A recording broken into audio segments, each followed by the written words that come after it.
History remembers few kings with quite the level of universal hatred as King John of England. That's putting it mildly. Right.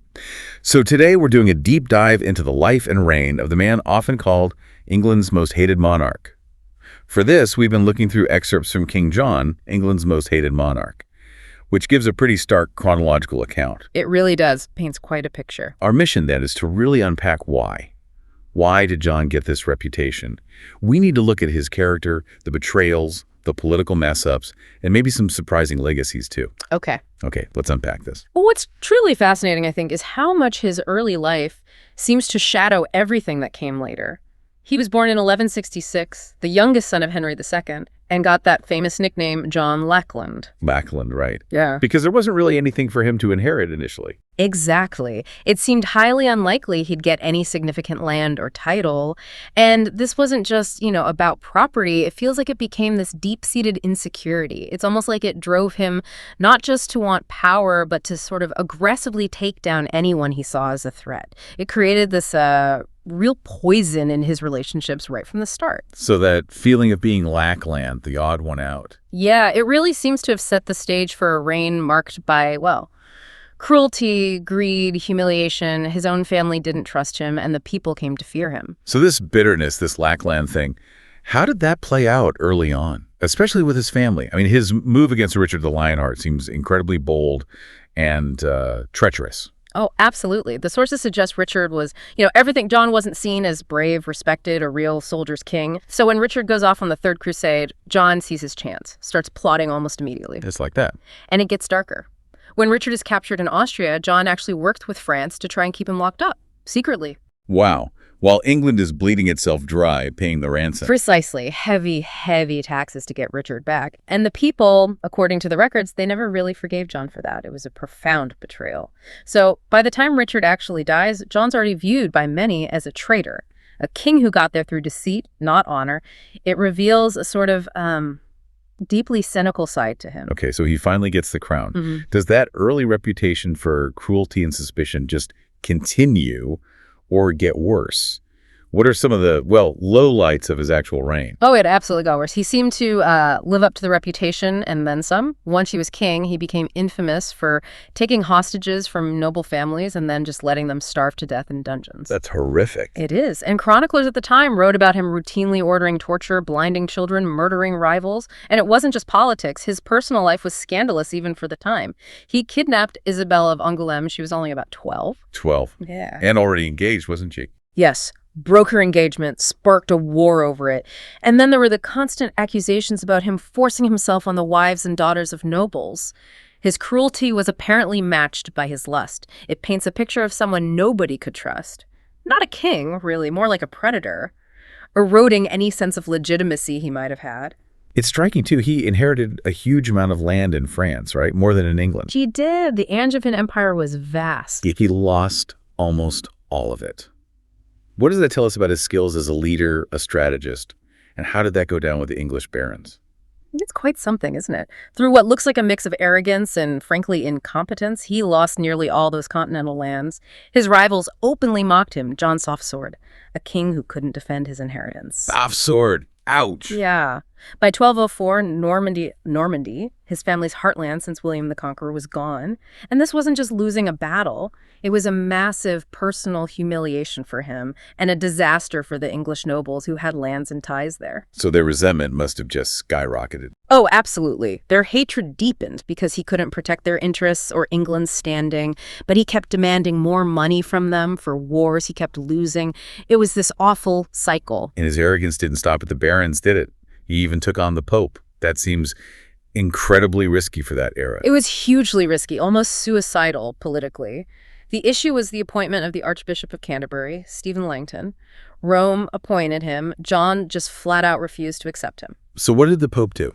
Pope Innocent III wasn't messing around. In 1208, he placed all of England under an interdict. An interdict? Yeah. What did that actually mean for people? Imagine it. Churches closed, no bells ringing, no marriages allowed, no sacraments, no Christian burials for 5 years. 5 years? That must have been devastating for ordinary people. Absolutely, a kind of spiritual darkness over the whole country. Eventually, John had to cave. To make peace in 1213, he surrendered England itself to the Pope, became a vassal of Rome, agreed to pay tribute. A vassal of the Pope? Yes. For many, that was the ultimate humiliation. Their king had basically sold the country's sovereignty to save his own skin. So beyond the big military losses and the fight with the church, what was the day-to-day impact of his rule? Especially on the barons. It sounds like money was always the bottom line. Absolutely.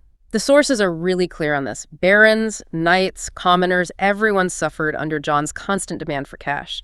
He taxed widows just for staying single, charged outrageous fees for inheritances, seized lands whenever he felt like it. So arbitrary then. Very. Contemporary accounts basically say no coin in England was safe. And even when he got the money, he often wasted it on military campaigns that failed anyway. What's really key here, I think, is that his taxation felt so personal and arbitrary. Taxing widows, demanding money for basic feudal rights, it crossed a line previous kings hadn't. It wasn't just high taxes, it was the way he taxed. Exactly. It felt like a violation of custom, of dignity. And that's what finally united the barons. They were usually squabbling amongst themselves, but John's tyranny, his greed, it forced them together against him. A common enemy. Ironically, yes. His enemies found their strength in his oppression. No English king had managed to unite them like that before. And that united strength leads us, famously, to Runnymede in 1215. Can you walk us through that, the Magna Carta moment? Right. By 1215, the barons had just reached their breaking point. They actually marched on London, took the city, and basically forced John to negotiate. So at Runnymede, that June, John puts his seal to the Magna Carta, the Great Charter. Which basically limited the king's power. Significantly limited it, yes, and spelled out certain rights, mainly for the nobles at first, but the principles were huge. It's a massive moment in history. But, and this is crucial, the sources are pretty clear, John had absolutely no intention of sticking to it. Really? He just signed it to buy time. It seems so. For him, it was just a temporary, bitter humiliation he needed to get out of. The irony is incredible. Probably the most despised king in English history gives birth to this foundational document for liberty and law. And he proved pretty quickly that he felt humiliated, didn't he? What happened right after Runnymede? Oh, immediately. He never forgave the barons for forcing his hand. The moment he was away from Runnymede, he basically declared the charter void. He brought in mercenaries, foreign soldiers, and launched a brutal war against his own people, burning, looting. A civil war, essentially. A vicious one. Yeah. Chroniclers wrote about him acting like a wild beast, just destroying his own kingdom. Things got so bad, the barons actually invited Prince Louis of France over to claim the English throne. Wow.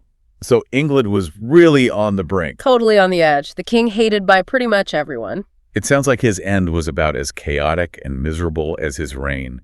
How did it all finally wrap up for him? It really was. Fate kind of delivered the final blows in 1216. He was fleeing his enemies, tried to cross this tidal estuary called the Wash. The Wash, right. Famous story. And his baggage train full of treasure, apparently even the crown jewels, got caught by the tide and sank. Lost forever. Incredible. All that treasure, gone. Gone. And then shortly after that, John himself falls ill. Some accounts say dysentery, others whisper about poisoned plums, who knows. But he died in October 1216. Pretty much alone, hated, abandoned. Nobody really mourned him. Grim. Yeah, one chronicler supposedly wrote, "Hell itself is too good for John." He was buried fairly quietly in Worcester Cathedral, a king remembered mainly for just how much people disliked him. So let's try and pull this together. What does it all mean? We've looked at King John's reign. It's just this catalog of failure and betrayal, isn't it? Plotting against his own brother, Richard, getting this reputation as a king without honor, torture, blinding, the scandal with Isabella of Angoulême, the accusations of lust, then the huge political and military mistakes, losing Normandy, earning that nickname, John's Soft Sword, defying the Pope, leading to the interdict, the humiliation of becoming Rome's vassal. String of disaster. And underpinning it all, that oppressive rule, the relentless taxes, no coin in England was safe, which finally pushed the barons too far. And even though he signed Magna Carta at Runnymede in 1215, he instantly turned on it, started a civil war, and died miserably just a year later after losing his treasure and getting sick. Right. But if you connect all that darkness to the bigger picture, the legacy is just so profound and so deeply ironic. Here you have this king who lost France, defied the church, betrayed his family, oppressed his people, just awful by almost any measure. And yet, his sheer tyranny, his awfulness, unintentionally creates this incredible gift, the Magna Carta. That document, signed because he was weak and forced into it, really does become the seed for modern democracy. Its ideas inspired liberty laws all over the world. Even though he hated it and never meant for it to last. Exactly. He saw it purely as a humiliation. Which I think raises a really important question for us, and maybe for you listening. How can a ruler who was so despised, whose name is still basically cursed in popular history, how can someone like that accidentally become the catalyst for one of the most important documents about freedom and law we have? What does that tell us? Yeah, what does it tell us about how progress sometimes can emerge from the absolute worst circumstances? How foundational rights can sometimes grow out of oppression and pure self-interest? Something to think about.